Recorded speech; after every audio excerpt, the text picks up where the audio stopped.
Hi, fourth grade, and welcome back to Math, Mr. G. Today, before we get started with your Zearn Lesson 12, I wanted to go over the word problem from yesterday's exit ticket. So now would be a really great time to grab a whiteboard, a marker, a paper, a pencil, anything you need to write with. While you're doing that, please just pause this video so that you don't miss out on anything that I say as I go over the problem. Okay, now you can see here our usual setup. We have our word problem here. Our objective, solve problems involving measurement and conversion of measurements. This is our standard for MDA1. This is what we're still working with. And you can see I've already included our conversions here from our conversion chart as well as our cubes method to work with. So let's start by reading the question. Judy spent 1 hour and 15 minutes less than Sandy exercising last week. Sandy spent 50 minutes less than Mary, who spent 3 hours at the gym. How long did Judy spend exercising? Okay, there is a lot of info here. Okay, a lot. I have already put our conversion. We're working with hours and minutes, so I know converting hours to minutes is to multiply by 60, and I need to understand that 1 hour is equal to 60 minutes. All right, I have my cubes method here. Something that I really want us to do before we get started with this that I find really easy is just to pull the information that we have out into a chart. But we probably should use the cubes method first to determine what things we need to pull out and to make into a chart for this. So let's start by circling important numbers. Let's use my blue for that. We have 1 hour and 15 minutes. We have 50 minutes and 3 hours. Okay. I need to underline the question I need to answer. It's right here. How long did Judy spend exercising? And the key thing here is we have 3 names, Judy, Sandy, and Mary. We're really looking for Judy here. We need to figure out how much Judy spent exercising. She's the big focus for this. Next, I need to box my key math words. I'm going to use my black marker for this. I see we use hours, minutes, and here's a big one, less. Less is probably telling us that we are probably going to be subtracting. We have minutes, another less, which also probably tells me that we're subtracting, and hours. Okay. I need to evaluate and just 1 second here. Sorry about that. We need to evaluate and eliminate unnecessary information.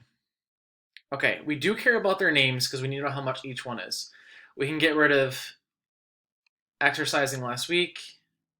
We can get rid of the gym. And that's pretty much it. Everything else we probably need to work with to solve. So now we need to actually solve. And the way I'm going to do this is I'm going to create a chart here that's really going to help us narrow down exactly what we're looking at. Because when we look at all this information, even after using the cubes method, it still can be a bit complicated. So let's figure out first how to organize the information for the 3 people we're working with. We have Mary, Judy. Let's just work backwards. Let's do Sandy and then Judy. All right. I'm going to draw some lines here. This way I can really organize how much time each person has in a way that will keep all of my work organized. So let's see what we do know. Mary, who spent 3 hours at the gym. Okay, so we know Mary spent 3 hours.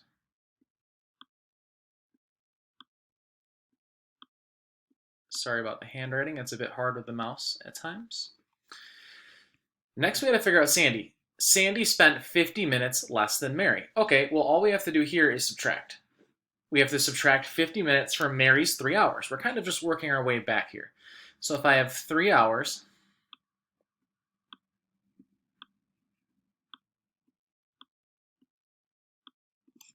and I need to subtract 50 minutes,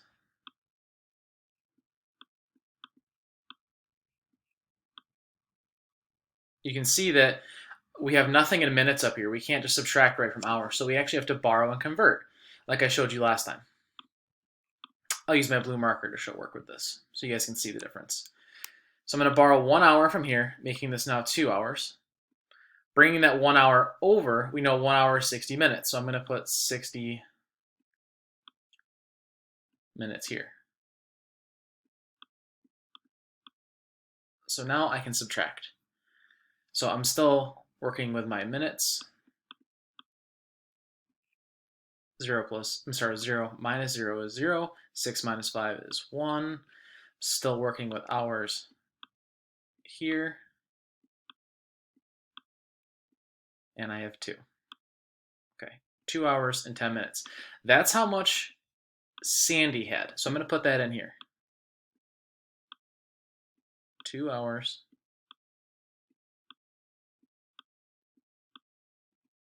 and 10 minutes. I'm a big fan of the chart. The chart keeps me organized, so I don't have to write all over this later and we have all this work all over the place. I can just look right at my chart and find all the information I've already solved. All right, so I found Sandy. I now need to find Judy. Judy spent 1 hour and 15 minutes less than Sandy. Okay, Sandy spent 2 hours and 10 minutes. So here I have my 2 hours and 10 minutes already. She spent 1 hour and 15 minutes less. For the sake of keeping this organized, I'm just going to make this a little smaller. And I'm going to rewrite that 2 hours and 10 minutes down here. Just for the sake of being organized so that when I screenshot this later, you guys can see all of the work and not be confused. 2 hours and 10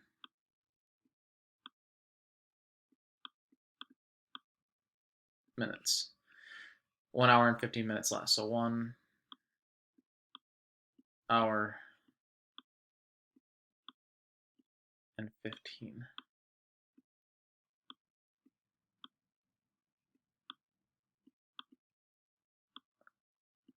minutes.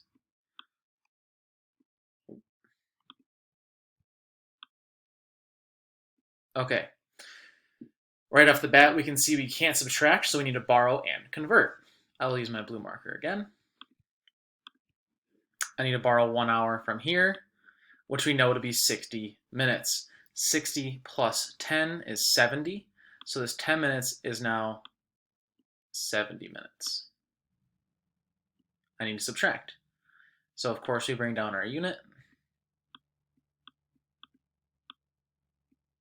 0 minus 5, we can't, we have to borrow. This is normal subtraction borrowing, so this is now 6. This is 10. 10 minus 5 is 5. 6 minus 1 is 5.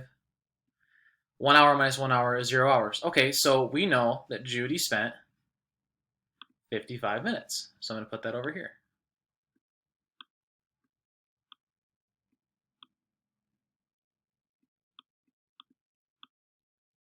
Great. And I'm now going to circle this in red like I always do to show that we have found our answer. Okay. So again, just to review all the steps that we did, we made sure we had everything we needed on here. We had the word problem, we had our conversion, we had our cubes method. We then worked through our cubes method to determine exactly what we need to work with and what we really got to look at in this word problem. Then I created a chart here to really organize the information for the 3 people.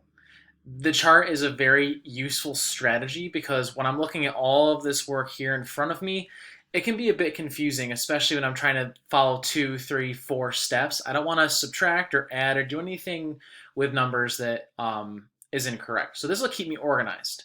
This also helps the person grading it or looking for your answer find it very quickly. It's right up here. It's not buried in all of the work that I'm showing here. Also, I have made sure that I rewrote my 2 hours and 10 minutes down here. If you have enough room, you're welcome to just have subtracted that 1 hours and 15 minutes from up here, but I didn't. And I really wanted to make sure that my work was neat so that people looking at it, or even myself, had enough organization to understand what I was working with. Today they're going to start introducing fractions into your work. This is very simple, basic fractions. A lot of it's going to be unit fractions or even just mixed numbers to work with. Just keep in mind your conversion rules and please follow that conversion chart. That conversion chart is your best friend with working with these.